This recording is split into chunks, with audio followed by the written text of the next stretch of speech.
സാമ്പാർ പൊടിയൊന്നും ഇല്ലാതെ നമുക്കൊരു അടിപൊളി സാമ്പാർ വെച്ചാലോ? ഇത് മീൻകറി പോലെ തന്നെയാണ്. ഫ്രിഡ്ജിൽ വെച്ചിട്ട് ഒരു 2-3 ദിവസമൊക്കെ നമുക്ക് ഉപയോഗിക്കാം. പഴകും തോറും ഇതിൻ്റെ ടേസ്റ്റ് കൂടിക്കൊണ്ടിരിക്കും. പിന്നെ പരിപ്പില്ലാതെ ഈ സാമ്പാർ വെക്കാൻ വേണ്ടി പറ്റിട്ടോ. ഇതെങ്ങനെ നോക്കിയാലോ? ഞാൻ 2 വിധത്തിലും പറഞ്ഞുതരാം കേട്ടോ. അതുകൊണ്ടാണ് ആദ്യം പരിപ്പിട്ട് കാണിക്കുന്നത്. പരിപ്പിട്ടിട്ട് നമുക്ക് കുറച്ച് വെള്ളം ഒഴിച്ചിട്ട് ഇത് മുങ്ങാൻ പാകത്തിനുള്ള വെള്ളം ഒഴിച്ചിട്ട് ഒരു ഒറ്റ വിസിൽ അടുപ്പിച്ചെടുക്കാം. ഈ സമയം കൊണ്ട് കുറച്ച് വെണ്ടയ്ക്ക് വെളിച്ചെണ്ണ ഒഴിച്ചിട്ട് നമുക്കൊന്ന് വഴറ്റിയെടുക്കണം. ഇതിൻ്റെ വഴുവഴുപ്പൊക്കെ മാറി ഇതൊന്ന് ഒതുങ്ങി വരും. അതുവരെ നമുക്ക് നന്നായിട്ടൊന്ന് വഴറ്റിയെടുക്കാം.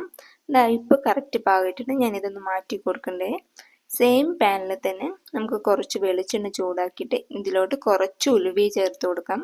പരിപ്പിടാതെയാണ് സാമ്പാർ വെക്കുന്നത് വെച്ചാൽ ഈ സമയത്ത് ഒരൊറ്റ സ്പൂൺ ഉഴുന്നിട്ടാൽ മതി. കുറുകി വന്നോളൂ കേട്ടോ. വെള്ളം ഉഴുന്നാണ്. ഇനി കുറച്ച് കുരുമുളകും കൂടി ഇട്ട് കൊടുക്കാം. ഇതൊന്ന് ചൂടായി വരുന്ന സമയത്ത് ഒരു 2 ചെറിയുള്ളി, ഒരു പച്ചമുളക്, ഒരു 2 അല്ലി വെളുത്തുള്ളിയും കൂടി ചേർത്തിട്ട് നമുക്ക് നന്നായിട്ടൊന്ന് ഇളക്കിയെടുക്കാം കേട്ടോ. ഇതിന് ചെറുതായിട്ടൊന്ന് മൊരിഞ്ഞ് വരട്ടെ.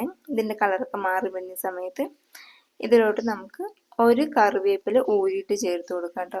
കുറച്ച് കൂടിയാലും കറിവേപ്പില കുഴപ്പമൊന്നുമില്ല കേട്ടോ. നല്ല ടേസ്റ്റ് ഉണ്ടാവും. ഇനി കുറച്ച് നാളികേരം ചിരവിയതാണ്. ഞാനൊരു 2 പിടി അളവിൽ നാളികേരം ചിരവിയത് ചേർത്ത് കൊടുക്കുന്നുണ്ട്. ഒരു 1/4 ടീസ്പൂൺ അളവിൽ ചെറിയ ജീരകവും കൂടി ചേർത്ത് കൊടുക്കാം. ഇനി ഇതിനെ നമുക്ക് ഒരു ലോ ഫ്ലെയിമിൽ വെച്ചിട്ട് ചെറുതായിട്ടൊന്ന് ഇതിൻ്റെ വെള്ളമൊക്കെ ഒന്ന് മാറുന്ന വരെ നമുക്കൊന്ന് ഇളക്കിയെടുക്കണം. ഈ തേങ്ങയിലൊരു വെള്ളം ഉണ്ടാവുമല്ലോ, അതൊക്കെ ഒന്ന് പോകണം. ഇതൊന്ന് ഇളക്കി വരുന്ന സമയത്ത് നമുക്ക് ഇതിലോട്ട് കായപ്പൊടി ചേർത്ത് കൊടുക്കാം. 1 സ്പൂൺ അളവിൽ കായപ്പൊടി ചേർത്താൽ മതി. കായമുണ്ട് സാമ്പാറിന് എപ്പോഴും മണവും രുചിയും കൂട്ടുന്നത്. കായമാണ് ചേർക്കുന്നത് വെച്ചാൽ ആദ്യം തന്നെ എണ്ണയിലിട്ടിട്ട് ഒന്ന് വറുത്തെടുക്കണം. ഈ ഒരിക്കലും കൂട്ടി കൊടുക്കരുത് കേട്ടോ. ഇനി കൈ എടുക്കാതെ ലോ ഫ്ലെയിമിൽ വെച്ചിട്ട് ഇളക്കി കൊടുക്കണം. തീ കൂട്ടി കൊടുത്ത് വെച്ച് ഒരു പുകയുടെ മണം വരുന്നുണ്ട്. നമ്മുടെ സാമ്പാർ ആകെ ടേസ്റ്റ് ഇല്ലാതായി പോകും.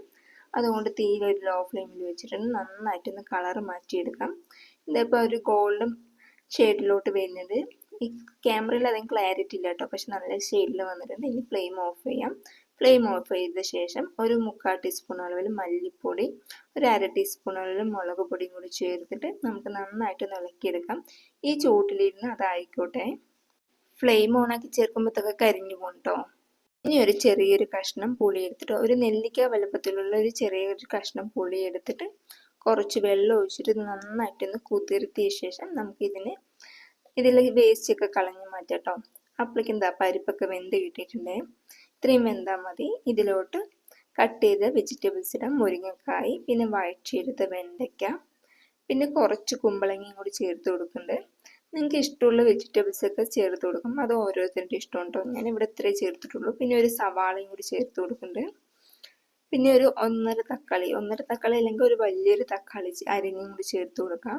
ഒരു 1/2 ടീസ്പൂൺ അളവിൽ മഞ്ഞൾപ്പൊടിയും ഇതിലോട്ട് പാകത്തിനുള്ള ഉപ്പും കൂടി ചേർത്ത് കൊടുക്കാം. ഇതൊരു പിങ്ക് സാൾട്ടാണ് കേട്ടോ. അതുകൊണ്ട് ഒരു പിങ്ക് കളറായിട്ട് ഇരിക്കുന്നത്. ഇനി ഇതിലോട്ട് വേണ്ടി വെള്ളം കൂടി ചേർത്തിട്ട് നമുക്കിത് നന്നായിട്ടൊന്ന് വേവിച്ചെടുക്കണം. വിസിലൊന്നും വെക്കേണ്ട ആവശ്യമില്ല കേട്ടോ. ഒരടപ്പും കൊണ്ട് അടച്ച് വെച്ചിട്ടൊന്ന് വേവിച്ചെടുത്താൽ മതി. ഇനി നേരത്തെ പുളി പിഴിഞ്ഞെടുത്ത് വെള്ളം കൂടി ചേർത്ത് കൊടുക്കാം. ഇനി ഇത് നന്നായിട്ടൊന്ന് വരട്ടെ. ഒന്ന് ഇളക്കി കൊടുത്ത ശേഷം നന്നായിട്ടൊന്ന് തിളപ്പിച്ചെടുക്കാം. ഈ സമയം കൊണ്ട് തേങ്ങയൊക്കെ നന്നായിട്ട് ചൂടാറിക്കിട്ടുണ്ടാവും കേട്ടോ. ഇനി എല്ലാം മിക്സിയുടെ ചാറിലോട്ട് മാറ്റി കുറച്ച് വെള്ളം ചേർത്തിട്ട് നന്നായിട്ട് മഷി പോലെ അരച്ചെടുക്കാതെ നന്നായിട്ട് അരഞ്ഞിട്ടണം. അത് നമ്മുടെ ഈ കറിയിലോട്ട് ചേർത്ത് കൊടുത്തിട്ട് വീണ്ടും നമുക്ക് നന്നായിട്ടൊന്ന് തിളപ്പിച്ചെടുക്കാം. ഞാൻ മിക്സിയുടെ ജാറിലോട്ട് കുറച്ച് വെള്ളം കൂടി ഒഴിച്ചിട്ട് അതും കൂടി ചേർത്ത് കൊടുക്കണ്ടേ. നന്നായിട്ടൊന്ന് തിളപ്പിച്ചെടുത്ത ശേഷം നമുക്ക് ഈ കറി താളിക്കാവുന്നതാണ്. നമ്മുടെ സാമ്പാർ ഇവിടെ റെഡി ആയിട്ടുണ്ട് കേട്ടോ.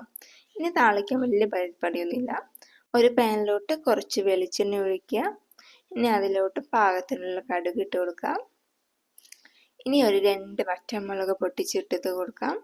ഇനി ഇതൊന്ന് നന്നായിട്ടൊന്ന് ചൂടായി കടുകൊക്കെ ഒന്ന് പൊട്ടി വരുന്ന സമയത്ത് ഒരു കറിവേപ്പിലും കൂടി ഇട്ടിട്ടൊന്ന് മൂപ്പിച്ചും കൊണ്ട് സാമ്പാറിലോട്ട് ഒഴിച്ചു കൊടുത്ത് വെച്ച് സാമ്പാർ റെഡി. എങ്ങനെയുണ്ട്? അടിപൊളി സാമ്പാറല്ല? എന്തായാലും ട്രൈ ചെയ്ത് നോക്കണം. വീഡിയോ ഇഷ്ടമായാൽ ലൈക്ക് ചെയ്യാനും സബ്സ്ക്രൈബ് ചെയ്യാനും മറക്കല്ലേ.